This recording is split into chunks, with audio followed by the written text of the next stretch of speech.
Today we're going to talk about the 911 ST. So what is the 911 ST? What's the original that this new Heritage Edition is going to emulate? They were built from the 911S using all of the special parts from the motorsport program. These include wings, bonnet and bumpers made from glass fiber, lightweight plexi glazing at the side and rear, lightweight door panels, widened rear wings and lowered chassis, 7-inch Fuchs rims at the front and 9-inch mini light wheels at the rear end, and a more powerful engine. Although the crankcase, crankshaft and connecting rods have been taken from the standard 911S,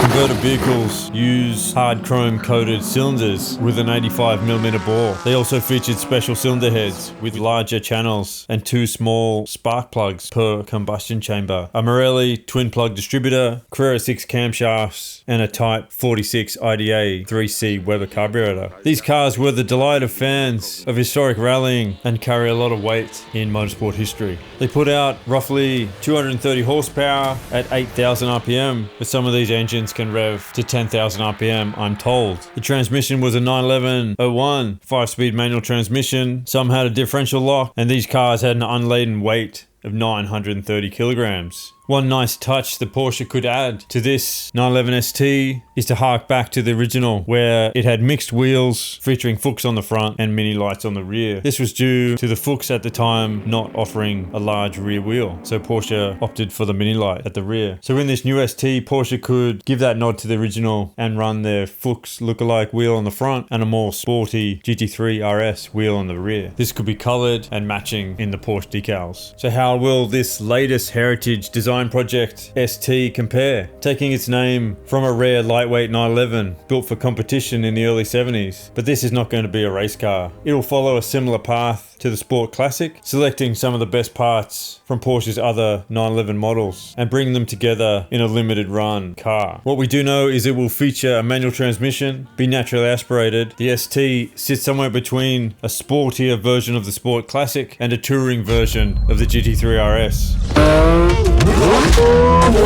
The car will not have the GT3 RS rear wing, which means to balance out the car's aerodynamics, it cannot have the GT3 RS's new front cooling system in the front trunk, so it won't have the giant nostrils on the bonnet. It will potentially have the GT3 nostrils, a smaller version, cut into the front part of the bonnet. Spy photographs and video footage show a large air scoop behind the front wheels, funneling air down the side of the car. This means carbon fiber front wings and door skins. Unlike the GT3, which comes with a choice of transmissions and can be spec'd with or without the big wing, the 525 PS GT3 RS is only available with a 7-speed PDK and the full spoiler package. The idea of a 911 with RS power, a manual gearbox and a super stealthy visual appearance is quite appealing. But what are going to be the differences between the 911 ST and the GT3 Touring? The differences will be this is a wide body car. Spy photos show the ST looking similar to a GT3 Touring, but with the large vertical vents behind the front wheels, carbon doors, and similar fenders, front wings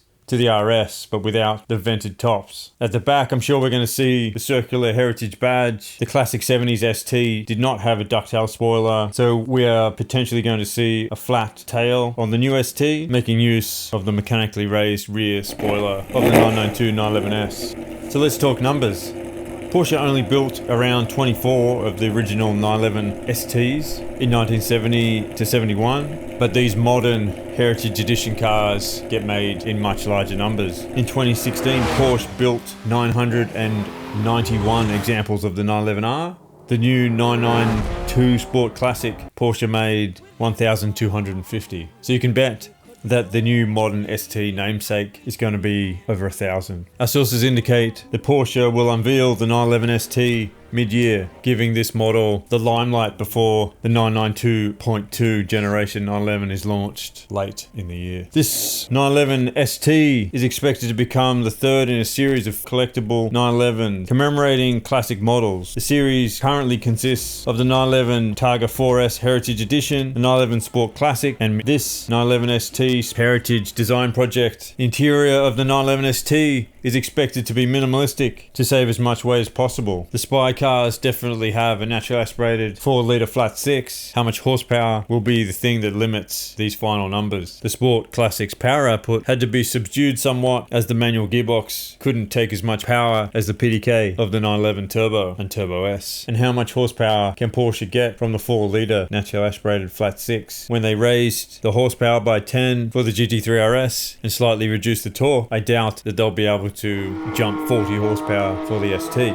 So I think we'll see horsepower stay around the 510 mark. Sources tell us that this wide-body car will not have the engine air intakes just in front of the rear wheels, in the rear wings. It'll have an air intake similar to the GT3, but as this is a heritage edition, and as is the Porsche way in their design editions, they have an option to offer a new front bar design to differentiate this car from the GT3, the GT3 Touring, and the RS. Porsche's goal while designing the original 911 ST was to create the lightest 911 it had ever built to date, and it featured a stripped out interior with no glove box door, super lightweight door cards, no rear seats.